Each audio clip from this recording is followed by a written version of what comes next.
it's not about only focusing on this day what I need to do. Is today, needless to say, that there's a certain shine, a certain ha'ara of chesed shebechesed that will allow me to more reach to the essence of it. But the idea is to take all the teachings of what we're going to do now in the next 7 weeks and to be able to apply it every day in your life. Not just today, because today is chesed shebechesed. Is to take the idea behind it and to apply it into my life on a daily basis. I didn't say it's necessarily so easy, and I'm not expecting people to memorize every little word that we're saying. That's why, Baruch Hashem, we have technology, and you go to the rerun, and you see it over and over with what you think is relating to you. It doesn't mean that every day we're going to hit a home run. Could be that one person for them is Gvura Shebechesed, another person is Netzach Shebayesod. The point is to take the information to be able to use it for my own self-refinement. We're going to try to do it in a way that the night before we'll learn. So tonight, we're going to be counting Gvura Shebechesed, so we'll learn now also Gvura Shebechesed, which will allow me the next 24 hours to do a little task. The point is that we want to finish the class with a little homework, and if you're smart, you take this homework and you do that. Don't just sit here and warm a chair. Rather to take the practical teachings and apply it in your life. That's the whole point. So, yesterday we counted Chesed Shebechesed, and that's going to be over in 15 minutes, Be'ezrat Hashem. Chesed Shebechesed means love of love. Ahava Sheba'ava. Which we have to understand, what does it mean, Chesed Shebechesed? Chesed is kindness, Chesed is giving, Chesed is also love. We're going to concentrate this week, the week of Chesed, we're going to call it the week of love. And I need to learn how to love to love.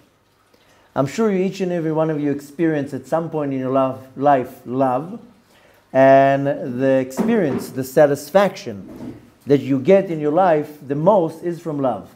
When you're being loved, when you love somebody, when you fall in love, when you have the sensation of love.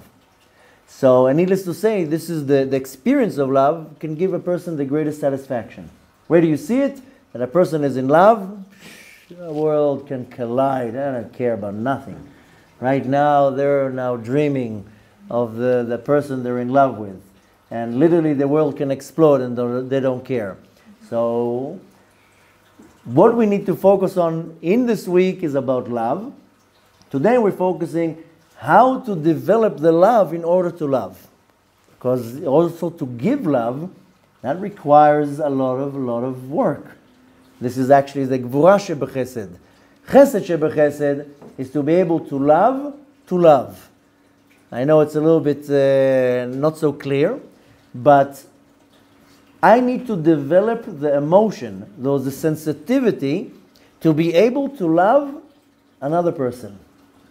Now, if it's my wife, maybe for some people it's easy for them to love their wife. Some people it's not so easy for them to love their wife. They look back saying, 20 years ago, what did I find in you 20 years ago? Now I'm stuck with you for 20 years. But, chas v'shalom, not to step on anybody's toes. But the idea is that I need to develop the sensitivity how to love another person.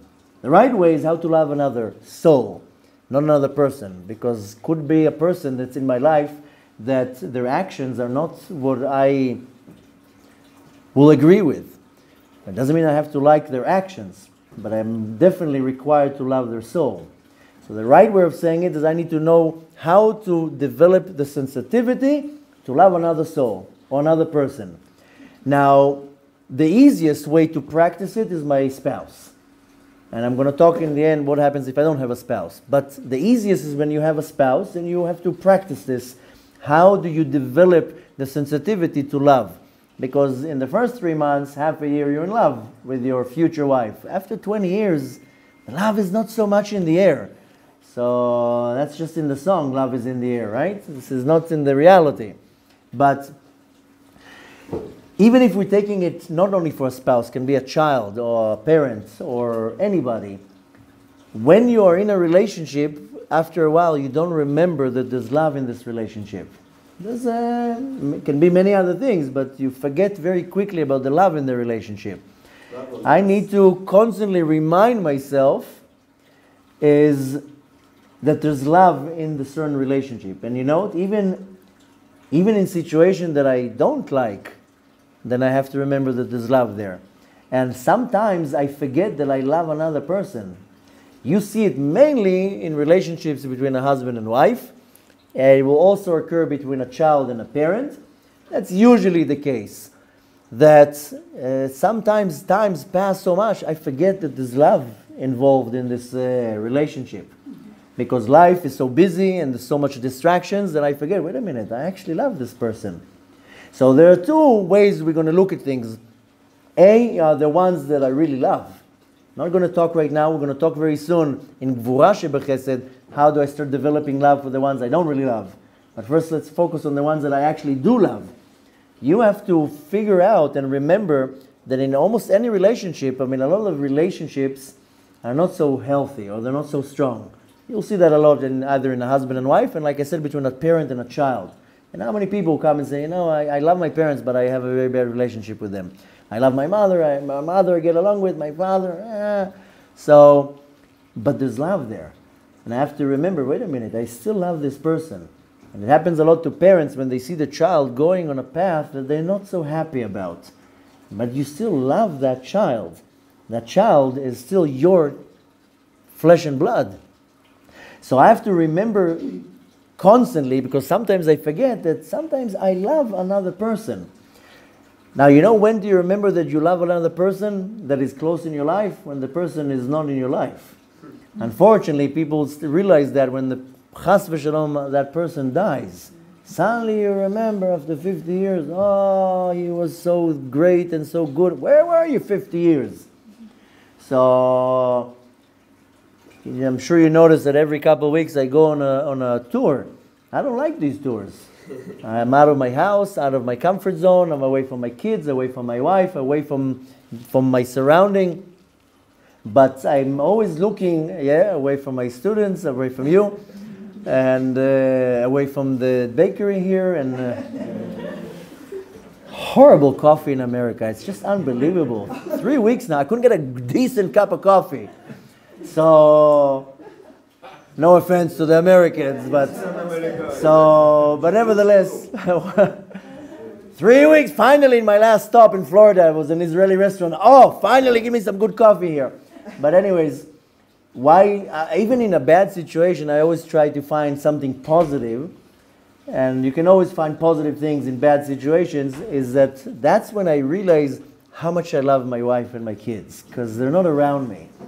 So when I'm busy in my day-to-day life, it's very easy to forget the love, because the wife can cause you anger and stress, and the kids sometimes will push all your buttons.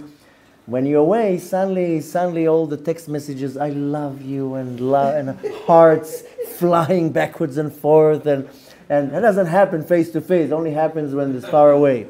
So you have to remember, have to give yourself a little smack in your head sometimes, that in the relationships that you are, there's love there. Don't forget that, and you have to arouse this love to love another person. It's not so easy to love another person.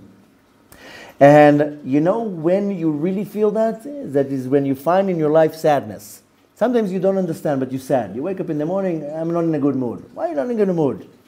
Why, you think because there's not a lot of money in the bank account that you're not in a good mood? Oh, I don't know what, you got a letter from the electricity company and the bill's 3 times as much as what you thought. I think that's what's going to put you in a bad mood.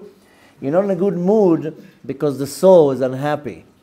And not necessarily it's always a good mood. Sometimes you're sad, sometimes you're grouchy or whatever. It's because the soul is kind of pushing from inside. And the easiest way to realize why I'm in these moods is because it means I don't give enough love to somebody. It's not about me. It's totally reversed than what you think. We live in some type of a state of understanding that I need to be loved, I need to be appreciated, I need to be thanked, it's totally the opposite. And one of the many reasons why sometimes you'll be in a state of sadness, some people call it a bad mood. I'm not in a good mood today. It's not necessarily because the physical distractions or the materialistic distractions you have in your life. It's because that day or that week you didn't give enough love. So your soul is programmed. I mean, at the end of the day, we are a manifestation of Hashem. B'tzelem Elokim nivra Adam. Avraham was Isha Chesed. If he was not in the state of giving, he was sad. 3 days after his circumcision, he was sitting outside the tent, upset because there's no guests. So Hashem had to bring somehow guests to make him, now I'm in a state of giving. Most of us are not in a state of giving because we want to be receivers.